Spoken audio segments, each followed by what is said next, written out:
In the heart of Salt Lake City, amidst the hustle and bustle of a vibrant community, there lived a quaint storybook village. It was a place where time seemed to slow down and life revolved around the simple pleasures of a close-knit community. Among the residents of this village was a small family of humans and a ginger cat named Whisker. Yes, His name was a constant source of amusement to him. It was simply too human. Too ordinary for a cat of his stature. And so he preferred to go by the title Sir Reginald Fluffington III. But we'll call him Whisker for simplicity's sake. Now, Whisker was no ordinary cat. Oh no!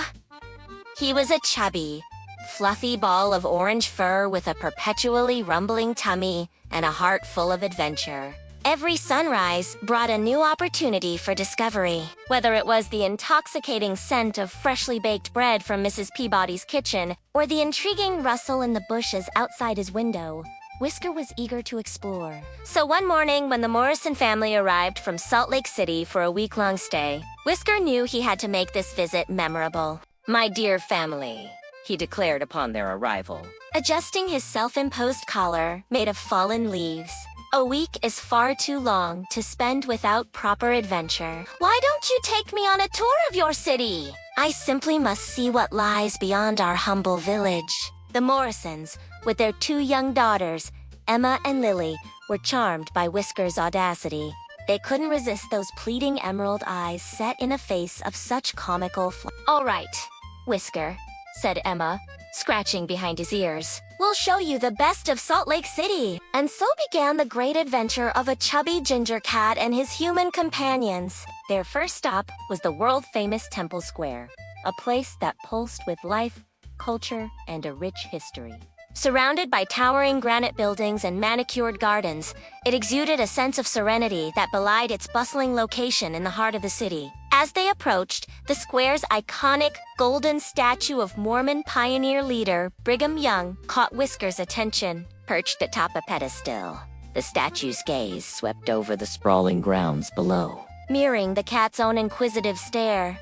Whisker, ever the explorer, decided that this majestic figure deserved a closer inspection.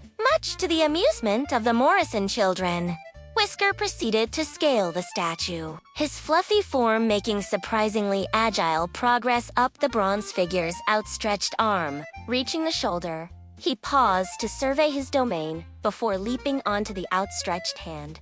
From here, he could see the entire square. His moment of triumph was short-lived. A sudden movement startled him, causing him to tumble down the arm and back to the ground. Shaking his head to clear the dizziness, he retreated to the safety of Emma's bag, deciding that perhaps statues weren't his cup of tea.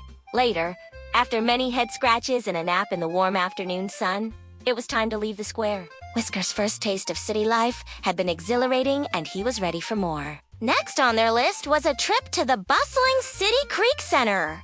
This architectural marvel seamlessly blended modern design with nature, featuring lush greenery and cascading waterfalls within a climate-controlled indoor mall. Whisker, however, was less impressed by the upscale boutiques and art galleries, and more intrigued by a hidden patch of catnip growing between the cracks of a fountain. Completely unfazed by the surprised gasps of onlookers, he rolled in the fragrant leaves, purring with delight. "Well, this is heaven," he murmured, completely oblivious to the crowds of people gawking at his rather indecent exposure. As the sun began its descent, the Morrisons decided to head home, stopping for dinner at a local bagel shop.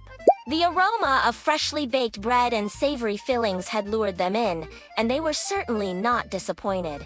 For Whisker, the real treat was the stack of discarded bagel bits left outside after closing. "A feast fit for a king," he announced, surveying his bounty. He ate with gusto, crumbs decorating his orange fur, much to the amusement of the Morrison children. Back home, nestled in the warm glow of the Morrisons' living room, Whisker curled up on a soft blanket, his belly full of bagels and adventure. As he drifted off to sleep, he dreamt of mountains, fountains, and fields of catnip. The city had treated him well. But as any adventurer will tell you, the best stories always come from the journey itself, not the destination. And so it proved for Whisker. His week in Salt Lake City was filled with more excitement than he could have ever imagined, thanks to his brave and loving human companions.